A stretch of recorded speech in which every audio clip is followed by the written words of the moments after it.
for the annual Guy V. Lewis Houston Basketball Player of the Year Award. And joining us now to preview it all, the guru of the high school hardwood, Jim Hicks of RCS Sports. Jim will preview all 10 guys, 5 next week, 5 this week. Let's start with Reese Alston of the Second Baptist Eagles.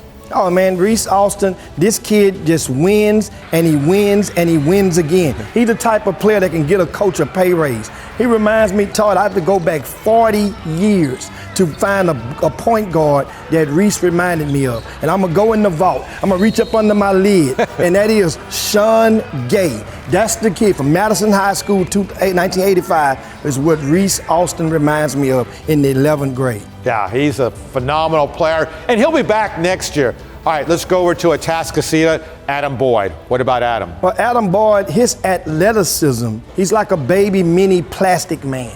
You know, the old Stacey Augmon from the UNLV great teams of the early 90s. This is what he does. And once again, he's a player that can get a coach a pay raise.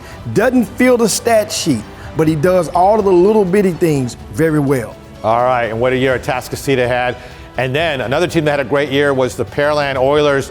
And the guy that made it happen for them, Devin Brown. I mean, hey, one thing about him, he's loved all on the court and off the court. As his dad is the head coach, this young man led Pearland High School this year. He was the main artery, and they kept Shadow Creek at bay. They kept Pearland Dawson at bay. 2 schools in the district that went 3 rounds deep. What a season he had for the Pearland Oilers. And now I'm not joshing, but another finalist, Josh Goodwin of Cy Ranch. Goodwin is good. Man, you're talking about a roller coaster of a season, but guess what? Hey, it ain't where you're from, it's where you're at. Josh Goodwin, he's a long drink of water, about 6'5". He gets it done on both ends of the court.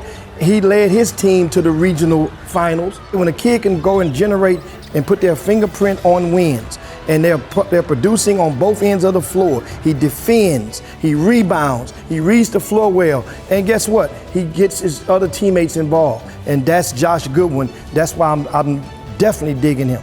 All right, and what a season Seven Lakes had before they lost that tough one to Atascocita in the regional final. But Isaiah Santos, I can't believe he's only a junior. Man, let me tell you something. He's the Brazilian nightmare. This young man, he hails from Brazil. He won a gold medal with them last summer. He'll be leaving for Europe to represent Brazil again in a couple of weeks at the beginning of April, Todd. And let me tell you something. About 22 points, about 12 rebounds a game. He's a brute, strong force. He's kind of like a PJ Tucker. Right. If you compare him on that level, I like comparing many high school kids to pros, but I'll just give you an idea of what that body frame is like with Santos. And what a season Seven Lakes had, undefeated until finally losing to a great Atascocita team. So that's a Fab 5 right there, but there's 10 finalists. Next week we'll talk about the other 5, including Alvin Mosley, Daniel Patton, Nasir Price, Landon Veal, and Jakai Kantabe of Atascocita. Hey, we need to split them up, Todd, and put them in the studio. They can go 5 on 5. Let's get a game of whole court going on. All right, so we look forward to seeing you next week as we get them all ready for the Guy V. Lewis Award. On April 1st is the big ceremony. Jim Hicks of RCS Sports.